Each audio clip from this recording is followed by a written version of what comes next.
A NATO soldier stabbed a carton of pure milk with a knife. The white milk did not seep into the hatch of the nuclear submarine. This proved that the cabin was already filled with seawater. Then the NATO soldier went to another hatch, but just as he was about to use milk for testing, metallic knocking came from inside the submarine. The NATO sonar operator immediately confirmed that there were Russian survivors inside, so he quickly reported to headquarters. After learning of this, the NATO commander immediately informed the Russian headquarters. Since the Russians had only a single worn-out rescue boat, they would eventually have to turn to NATO for help, and as soon as NATO waited for that moment, they could obtain all the data from this nuclear submarine. After receiving the news, the Russians immediately dispatched a warship and began deploying a rescue vessel to carry out the mission.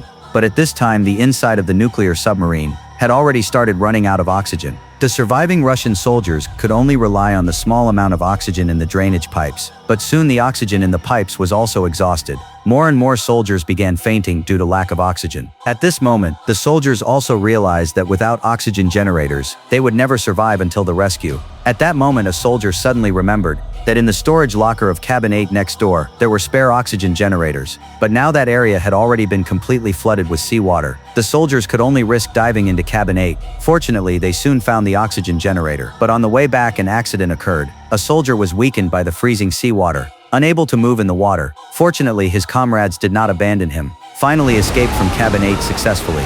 After inspection, there were a total of 20 oxygen generators, enough to sustain 5 days of oxygen supply. As the oxygen generators were placed into the oxygen machine, the lack of oxygen in the cabin was instantly relieved. The soldiers once again rekindled their hope of survival. At this time, the Russian rescue vessel also arrived outside the nuclear submarine and quickly began docking operations. After hearing the sound of the rescue vessel, the soldiers excitedly banged on the pipes to celebrate.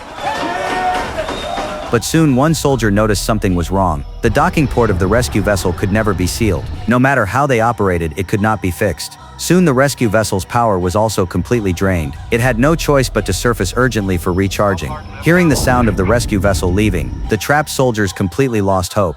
After 12 long hours of waiting, the temperature inside the submarine dropped lower and lower. All the soldiers were extremely discouraged. Finally, after the rescue vessel finished recharging, it returned again to dock with the nuclear submarine. But the result was, the interface was successfully sealed, yet the rescue boat had no power again.